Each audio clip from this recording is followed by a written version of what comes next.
بعد سيطرة ميدانية كانت أفضل نسبيا للمنتخب الجزائري، ولكن كانت بدون فاعلية هجومية، بينما منتخب بوركينا فاسو استطاع طبعا أن يخطف بطاقة التقدم. تعود إلى رفيق سيفي ورفيق حليش للحديث عن الهدف وصحته، هل هو تسلل أم لا؟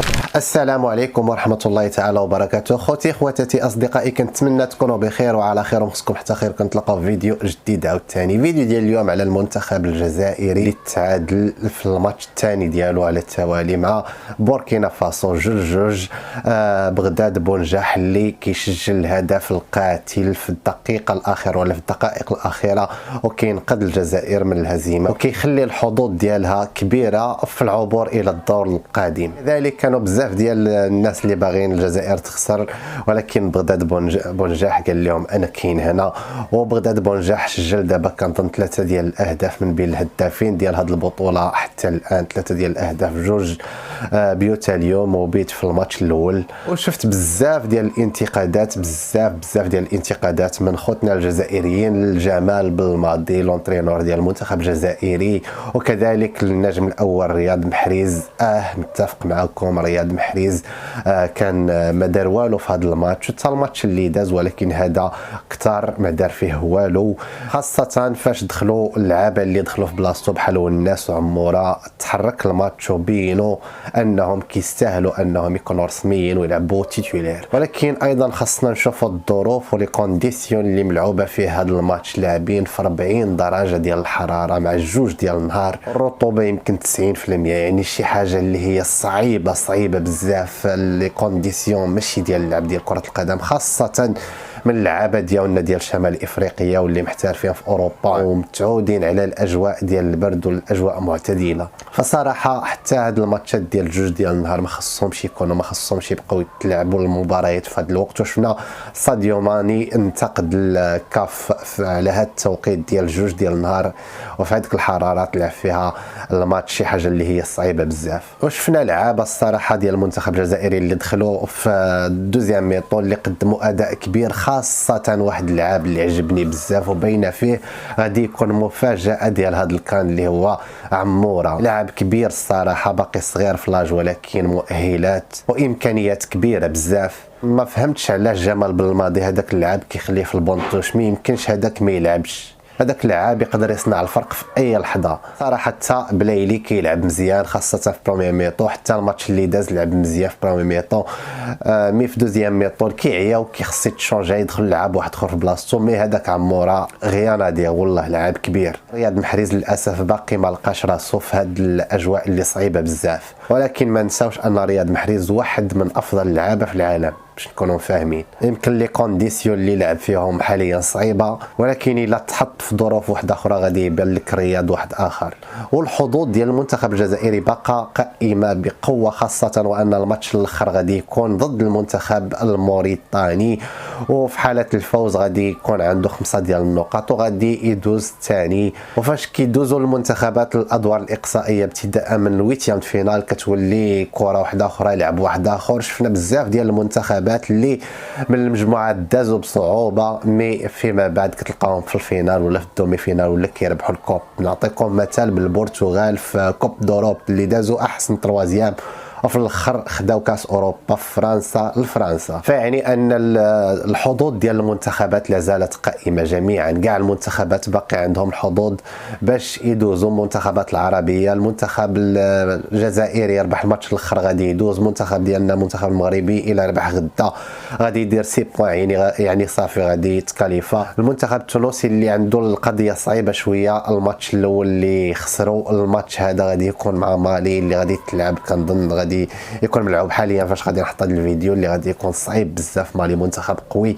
المنتخب المصري 2 دو ماتش نيول اللي يقدر يدوز حتى هو، بحال المنتخب الجزائري حتى هما في 2 ماتشات الاولين ديالهم داروا 2 ماتشات بحال الجزائر. والمنتخب الموريتاني كنظن ان باش يتكاليفا الدوزيام تور صعيبه شويه. فمن حق الشعب الجزائري انه يتقلق على المنتخب ديالهم، لان المنتخب الجزائري قبل شي شويه كان من اقوى المنتخبات في العالم العام دار واحد السلسله ديال المباريات اللي ما خسرش فيها، اللي هي كانت طويله بزاف وكانت تاريخيه، واليوم كيدوز كنظن من فتره فراغ وممكن يرجع المنتخب الجزائري في اي لحظه. فقط ان جمال بلماضي خاص تكون اختيارات ديالو بدون عاطفه، ما يمكنش ما تعتمدش على عموره لانه لاعب صراحه كبير ويقدر يكون واحد من النجوم ديال هذا الكان. غادي نخليكم مع التحليل ديال بي ان سبور والاراء ديال المحللين في المنتخب الجزائري، وفيهم واحد المحلل جزائري اجيو نتفرجوا فيهم. شكرا يا زميل حفيظ دراجي. وهكذا مشاهدينا الاعزاء، بتقدم المنتخب البوركينابي منتخب بوركينا فاسو في اللحظات الاخيره بهدف كان هناك شك انه تسلل ام لا، وفي النهايه بعد العوده للفار حسب حكم المباراه الهدف هدف صحيح لمنتخب بوركينا فاسو بعد سيطره ميدانيه كانت افضل نسبيا للمنتخب الجزائري، ولكن كانت بدون فاعليه هجوميه، بينما منتخب بوركينا فاسو استطاع طبعا ان يخطف بطاقه التقدم. اعود الى رفيق صيفي ورفيق حليش للحديث عن الهدف وصحته، هل هو تسلل ام لا؟ رفيق حليش.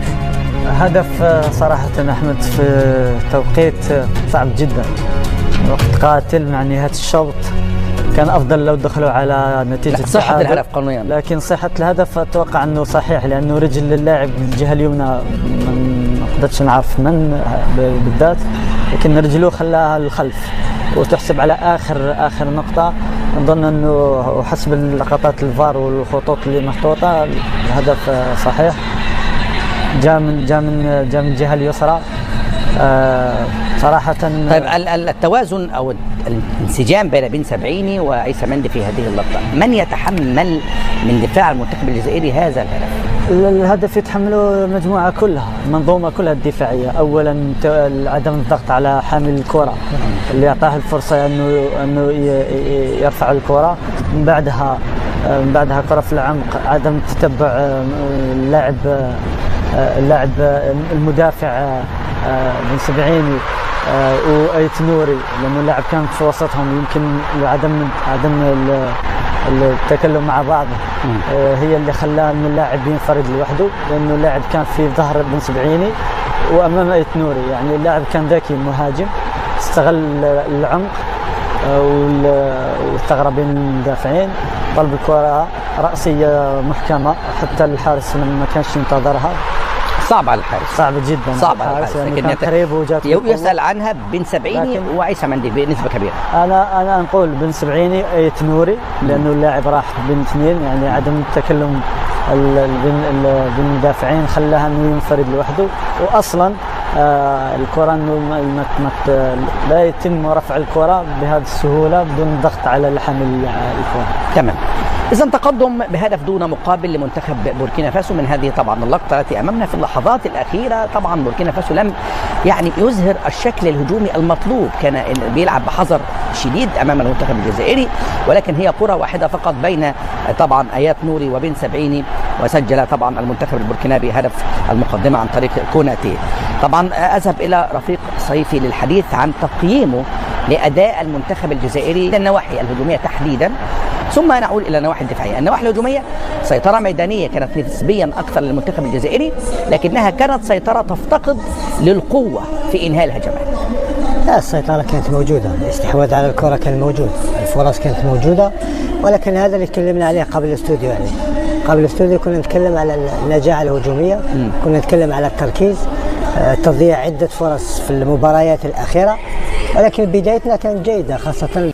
فعلى العموم كنتمناو خير المنتخب الجزائري، كنتمناو يربح الماتش الاخر، واخا لعب مع منتخب موريتاني منتخب عربي حتى هو، مي منتخب موريتاني كنظن انه ما غاديش يقدر يساير بشكل كبير هذه المنافسه ديال كوب افريقيا، رغم انني تفرجت فيه وشفتو تطور بزاف ولا منتخب قوي. صراحه الماتش الاول ديالو اللي خسر مع بوركينا فاسو بواحد الزيرو ما كانش يسهل يخسر، كان لاعب مزيان بزاف. كنظن ان حتى الماتش ديال المنتخب الجزائري مع موريتانيا ما غاديش يكون سهل، مي كنتمنى الصراحه الفوز للمنتخب الجزائري ونشوفوهم في الويتيام فينال، وداك الساعه غادي يكون لعب اخر عقلوا عليها.